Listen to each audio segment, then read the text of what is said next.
The threat posed by Islamic terrorism is very real in the United Kingdom as well. According to the Metropolitan Police Commissioner, five Britons a week travel to Iraq or Syria to join ISIS.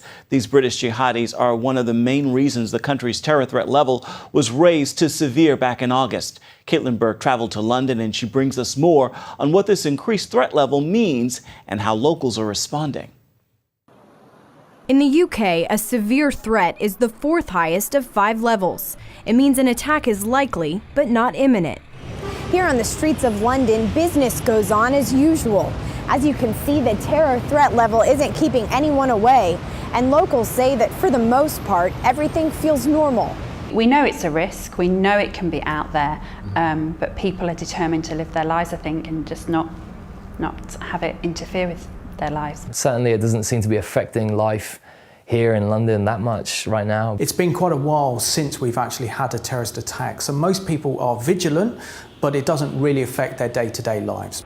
Authorities say security services are very good at stopping attacks from happening, and Britain shouldn't overestimate the terror threat.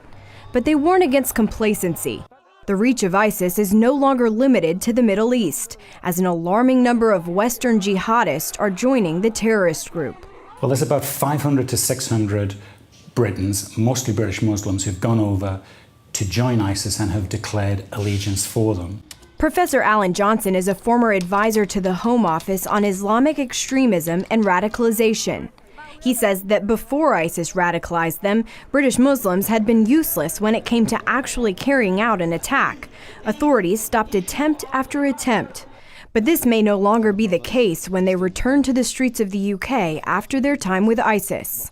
The concern is that these jihadis have been in a very permissive environment in which they've been able to hone the tools of their trade, their skills, including bomb making, so they may come back and be a lot less useless and more able to carry out attacks. That's one of the concerns. And most obviously, they carry the kind of travel documents which will allow them to come back into the country, and they've declared allegiance to ISIS, which has the UK in its crosshairs.